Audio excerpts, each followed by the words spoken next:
இந்த ராகி பணியாரம் செய்கிறதுக்கு எண்ணெயோ நெய்யோ எதுவுமே தேவையில்லை. ரொம்ப ஒரு சிம்பிளான மெத்தடில் இந்த பணியாரத்தை செய்ய போகிறோம். இது ஸ்கூல் விட்டு வர குழந்தைங்களுக்கு கொடுக்கலாம். அதே போல் காலையில் பிரேக்ஃபாஸ்ட்டாகவும் இதை கொடுக்கலாம். வெயிட் லாஸ் பண்ணணும்னு நினைக்கிறவங்க இந்த மாதிரி ரெசிபியை ஃபாலோ பண்ணோம் அப்படின்னாக்கா சீக்கிரமாக வெயிட் லாஸ் ஆகும். ஹலோ வியூவர்ஸ், வணக்கம். Welcome to tickling taste. வாங்க ரெசிபிக்குள்ளே போகலாம். அதுக்கு ஃபஸ்ட்டு ஒரு கடாயில் 1 டீஸ்பூன் அளவுக்கு நெய் சேர்த்துக்கங்க. நெய் இல்லைனா எண்ணெய், உங்களுக்கு என்ன விருப்பமாக இருக்கோ அதை சேர்த்துக்கலாம். அதில் சின்ன சின்னதாக பொடியாக கட் பண்ண முந்திரி, பாதாம் பருப்பு ரெண்டும் சேர்த்துக்கலாம். இல்லைனாக்கா வெறும் முந்திரி பருப்பு மட்டும் சேர்த்துக்கலாம்.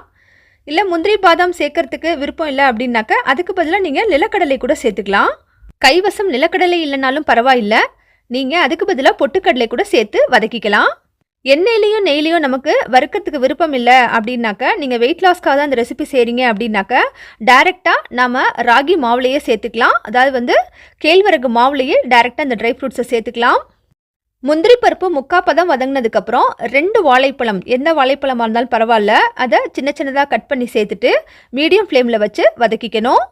கொஞ்சம் இந்த கரண்டிலேயே அழுத்தம் கொடுத்து ப்ரெஸ் பண்ணி விட்டீங்க அப்படின்னாக்கா பழம் இது போல் நல்லா மசிஞ்சு வந்துடும். வாழைப்பழம் நல்ல பழுத்த பழமாக இருக்கணுங்க.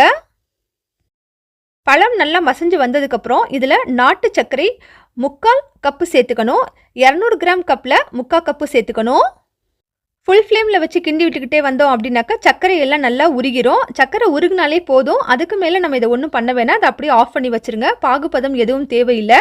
அதுக்கு அடுத்து மிக்சிங் பவுலில் 2 கப்பு 200 கிராம் கப்பில் 2 கப்பு ராகி மாவு சேர்த்துக்கணும். அதே கப்பில் 1 கப் அளவுக்கு ரவை சேர்த்துக்கணும். ரவை வறுத்ததாக இருக்கலாம், வறுக்காததாகவும் இருக்கலாம், எதுவாக இருந்தாலும் பரவாயில்ல.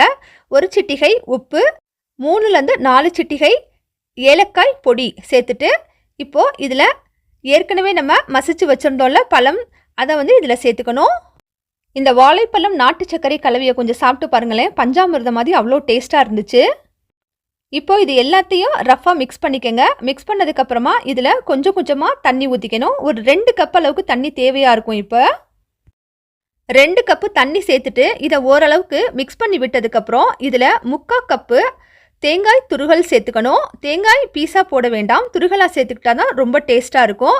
தேங்காய் துருகல் சேர்த்துட்டு ஒரு தடவை நல்லா மிக்ஸ் பண்ணி விட்டுட்டு அதுக்கப்புறம் 1 கப் அளவுக்கு தண்ணி ஊற்றி மிக்ஸ் பண்ணி அப்படியே வச்சுருங்க. இது ஒரு 15லேருந்து 20 நிமிஷம் அப்படியே மூடி போட்டு இருக்கட்டும். ஏன்னா நம்ம ரவை போட்டிருக்கோம் இல்லைங்களா, அந்த ரவை நல்லா ஊறி வரணும்.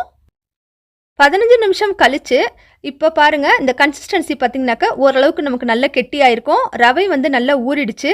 இந்த டைமில் இதில் பேக்கிங் சோடா, நம்ம இட்லி தோசைக்கு யூஸ் பண்ணக்கூடிய ஆப்பச்சோடா ஒரு 4-5 சிட்டிகை அளவுக்கு சேர்த்துக்கிட்டா தான் இந்த பணியாரம் பார்த்திங்கன்னா ரொம்ப நல்லா சாஃப்டாக இருக்கும். அதுக்காக சேர்த்துக்கிறேன். இது கூட நீங்கள் விருப்பம் இல்லை அப்படின்னாக்கா சேர்க்க தேவையில்லை. ஆப்பச்சோடா சேர்க்கலை அப்படின்னாக்கா கொஞ்சம் பணியாரம் கல் மாதிரி இருக்க மாதிரி தெரியும், வேறு ஒன்றும் இல்லை. இப்போ ஆப்பச்சோடாவை சேர்த்துட்டு நல்லா மாவில் மிக்ஸ் பண்ணி விட்டுறணும். இட்லி மாவு பதத்துக்கு இந்த மாவு நமக்கு இருக்கணும். இப்போ சின்ன சின்ன கிண்ணம் எடுத்துக்கோங்க. அந்த கிண்ணத்தில் லைட்டாக ஒரு சொட்டு மட்டும் எண்ணெய், சமையல் எண்ணெய் சேர்த்துட்டு இதை அப்படியே நல்லா எல்லா சைடும் அப்ளை பண்ணி விட்டுட்டு இந்த கிண்ணத்தில் நாம் செய்து வச்சுருக்க அந்த மாவு 3/4 அளவுக்கு ஊற்றணும். கிண்ணத்துடைய 3/4 அளவுக்கு ஊற்றிக்கங்க. அப்போ தான் நமக்கு இந்த பணியாரம் வெந்து வரும்போது கரெக்டாக இருக்கும்.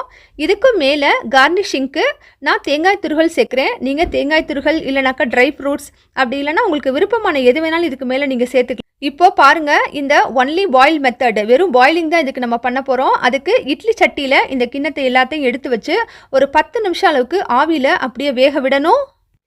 10 நிமிஷத்துக்கு அப்புறம் எடுத்து திறந்து பார்த்தோம் அப்படின்னாக்க சூப்பரான ராகி பணியாரம் ரெடி ஆயிடுச்சு. கொஞ்சம் கூட ஆயில் நெய் சேர்க்காத இந்த பணியாரம் ரொம்ப ரொம்ப ஹெல்த்தியானதுங்க.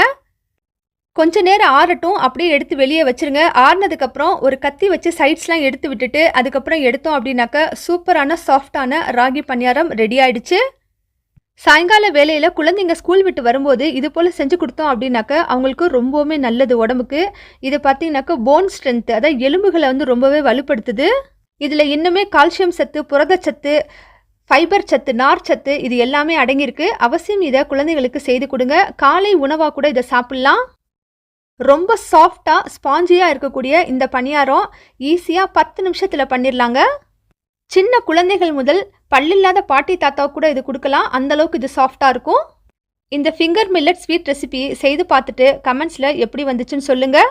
டிக்லிங் டேஸ்ட் சேனலுக்கு இதுவரை நீங்கள் சப்ஸ்கிரைப் பண்ணலன்னா, இதுவே ஃபர்ஸ்ட் டைம் பார்க்குறீங்கன்னா சப்ஸ்கிரைப் பண்ணிவிட்டு பெல் ஐக்கான் கிளிக் பண்ணிக்கோங்க. அப்போ தான் நான் போடும்போது வீடியோஸ் உங்களுக்கு உடனுக்குடனே வரும். உங்கள் ஃபேமிலி, ஃப்ரெண்ட்ஸ், ரிலேஷன்ஸ் எல்லாருக்கும் இந்த ரெசிபியை அவசியம் ஷேர் பண்ணுங்கள். தேங்க்யூ ஃபார் வாட்சிங்.